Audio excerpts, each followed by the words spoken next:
The jungle floor, slick with rain and mud, became a dance of desperation for Dennis Nedry. He scrambled backwards, slickers flapping like ungainly wings, the metal can clutched tight against his chest.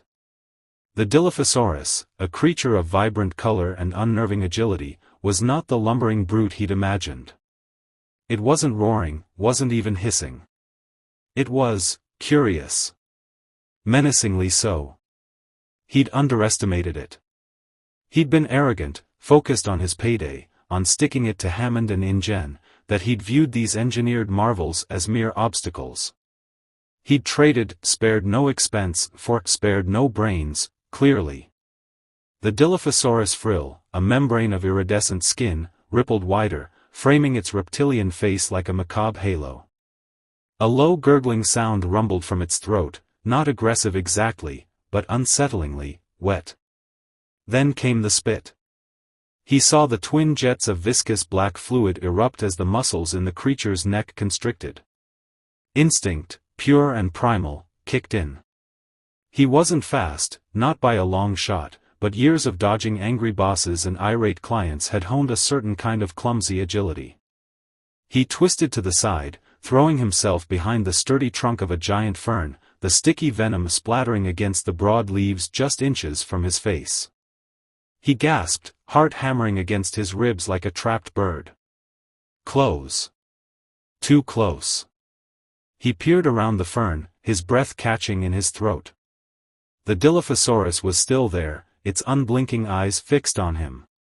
It tilted its head, as if considering the fern as an amusing, if minor, impediment. Nedry knew he couldn't stay put.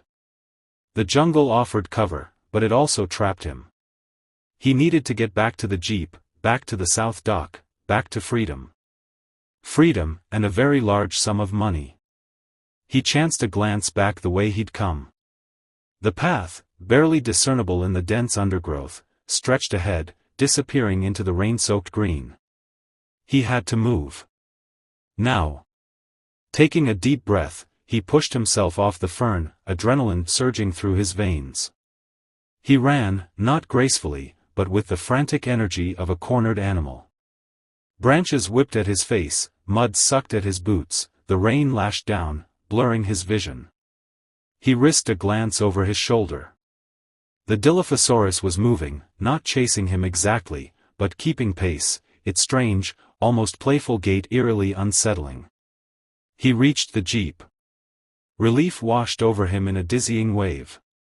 He fumbled for the keys, his hands trembling so badly he nearly dropped them. He jammed the key into the ignition, the engine sputtering to life with a blessedly loud roar that seemed to momentarily startle the dinosaur. He slammed the jeep into gear, tires spinning in the mud, and lurched forward. The Dilophosaurus, momentarily stunned by the noise, hesitated. That hesitation was all Nedry needed. He floored it, the jeep bouncing violently over the uneven terrain, careening down the muddy track. Branches clawed at the sides of the vehicle, rain streamed down the windshield, and the world became a blur of green and gray. He gripped the steering wheel, knuckles white, his eyes fixed on the path ahead. He didn't dare look back. He could practically feel the Dilophosaurus behind him, a silent, watchful predator. He drove like a maniac, ignoring the shaking of the jeep, the protesting groans of the engine. He just needed to get to the docks. Just needed to get on that boat. Just needed to get off this cursed island. The South Dock appeared through the rain, a beacon of salvation. He slammed on the brakes, the jeep skidding sideways in the mud before coming to a shuddering halt. He threw open the door and scrambled out, the can still clutched tightly to his chest. He could see the small, nondescript boat bobbing gently at the end of the dock, just as Wu had promised. He ran towards it, his breath ragged, his legs burning.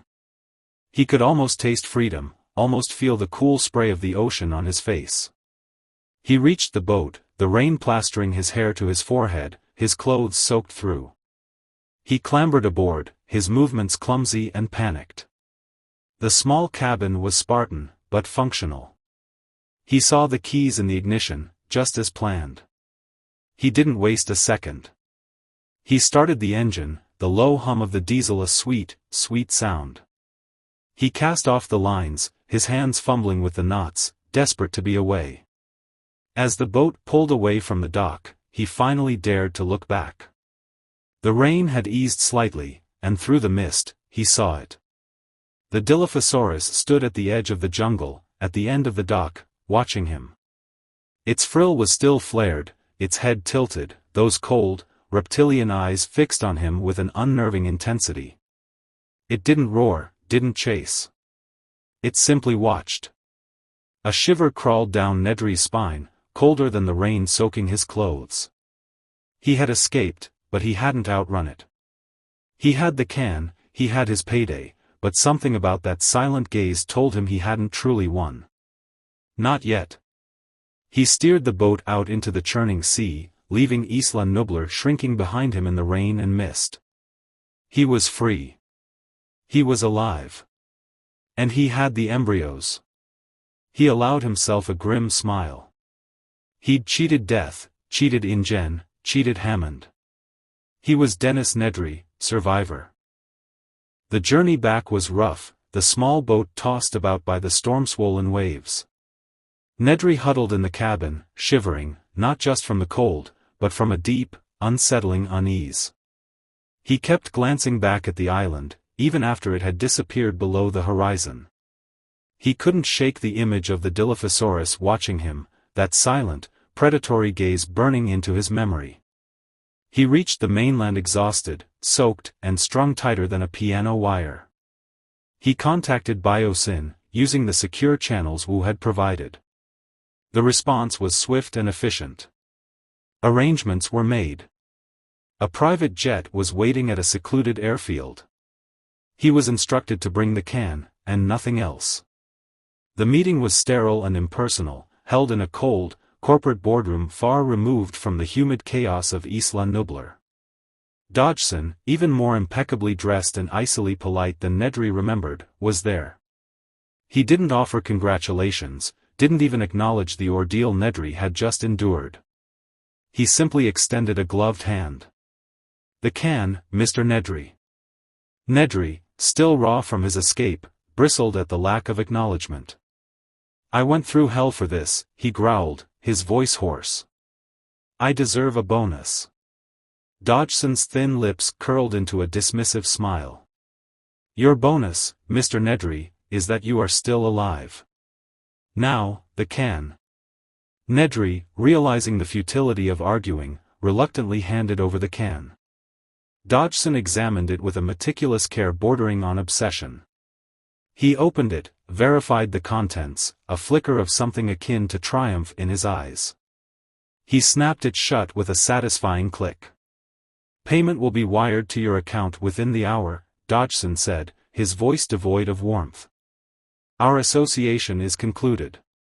Nedry stood there, feeling strangely deflated, watching Dodgson and his entourage leave the room, the precious can disappearing with them. He had done it. He had delivered. He had his money. But it felt hollow, unsatisfying. He checked his account later that day. The promised sum was there, a mountain of figures in his bank balance. He should have been elated. He was rich. He was free. But the unease lingered, a cold knot in his stomach. He tried to disappear. He moved to a different city, changed his phone number, tried to blend into the anonymity of urban life. He bought a new car, a new apartment, indulged in the luxuries he had long craved. But he couldn't escape the nightmares. He would wake up in a cold sweat, the gurgling sound of the Dilophosaurus echoing in his ears, the image of its frilled face and cold eyes burned into his mind. He'd see the black venom spraying towards him, feel the sticky wetness of the jungle mud clinging to his skin. He started drinking more, sleeping less. Paranoia crept into his waking hours. He jumped at shadows, looked over his shoulder constantly, convinced he was being watched. He knew InGen would be looking for him, Hammond would be furious. But it wasn't just InGen he feared. It was something else, something primal, something he couldn't quite articulate. He started to suspect Biosyn. Dodgson's cold indifference, the clinical efficiency of the handover, the way he had dismissed Nedry the moment the can was in his possession. It felt manipulative. Used. Expendable. One night, fueled by whiskey and fear, he started digging. He used his old hacking skills, the skills that had landed him the Jurassic Park job in the first place, to probe into Biosyn's digital footprint. He dug deep, past the corporate firewalls, into the hidden corners of their network. What he found chilled him to the bone, far colder than any island rain. He found encrypted files, research papers, internal memos, all hinting at something far more ambitious, far more dangerous than simple corporate espionage. Biosyn wasn't just trying to replicate InGen's work. They were weaponizing it. He saw reports on genetic modification beyond cloning, on engineered pathogens linked to dinosaur DNA, on theoretical models for controlling and deploying these creatures in biological warfare. He saw his embryos, his hard-won prize, not as tools for scientific advancement, but as building blocks for something terrifying. He understood then. He wasn't just a disgruntled programmer who had stolen some embryos. He was a pawn in a game far bigger and far more dangerous than he could have ever imagined.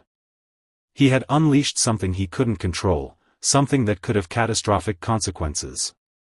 And as he sat alone in his expensive apartment, the city lights buzzing distantly outside, he knew the Dilophosaurus wasn't the only predator he should be afraid of. He had survived Isla Nublar, but he had brought the island's chaos, its untamed potential for destruction, into the heart of the human world. And his journey into hell, he realized, was just beginning. The real monsters, he understood with dawning horror, weren't the dinosaurs. They were the people who wanted to control them. And he, Dennis Nedry, had just given them the keys to the cage.